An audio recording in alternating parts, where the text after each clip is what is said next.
ആഹാ, മോള് റെഡിയായോ? ഇന്നെന്റെ ജീവിതത്തിലെ ഏറ്റവും പ്രധാനപ്പെട്ട ദിവസമല്ലേ മമ്മി? ഇന്നലെ കിടന്നിട്ട് എനിക്ക് ഉറക്കം പോലും വന്നില്ല. I M so excited.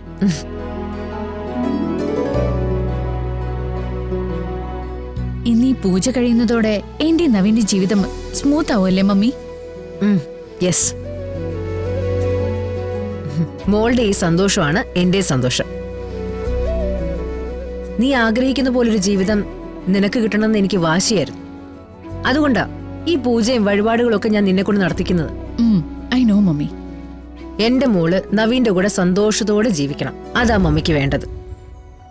അത് നടക്കണമെങ്കിൽ പൂജയും വഴിപാടും മാത്രം പോരാ.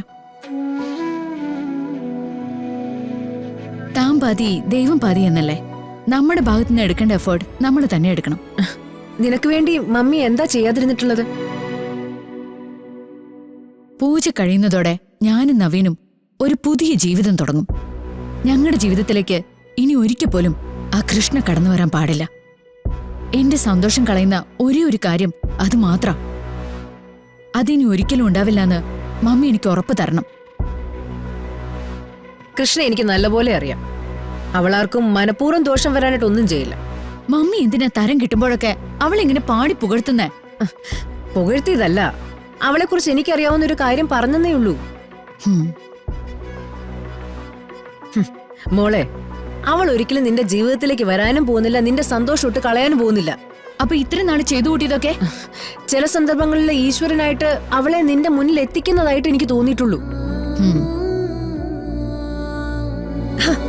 എത്രയോ ആപത്തുകളിൽ നിന്ന് അവൾ നിന്നെ രക്ഷിച്ചിട്ടുണ്ട്. ഇപ്പൊ മോള് മറ്റൊന്നിനെ കുറിച്ചും ചിന്തിക്കണ്ട. ആ പൂജ ഭംഗിയായിട്ട് ചെയ്തു തീർക്കണം. അത് മാത്രം മതി മനസ്സിൽ.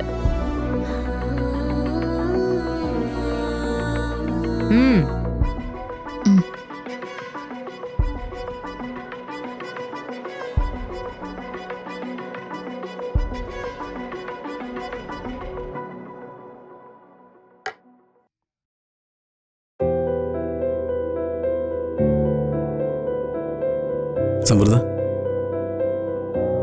ഏയ് ഡോ, താൻ എണീക്കുന്നില്ലേ? സമയം ഒരുപാടായി. ഇന്നത്തെ പൂജക്കൂടെ പങ്കെടുത്ത് നമുക്ക് പോകേണ്ടതല്ലേ? വാ, റെഡിയാവും.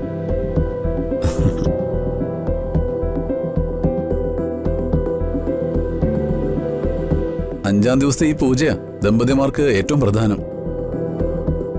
തൻ്റെ മനസ്സിൻ്റെ അസ്വസ്ഥതകളൊക്കെ മാറി ഗൗരിമോളും ഒത്ത് സന്തോഷം നിറഞ്ഞൊരു ജീവിതം നമുക്ക് മുന്നോട്ടുണ്ടാവണം. അതിനുവേണ്ടി നമുക്ക് പ്രാർത്ഥിക്കണം.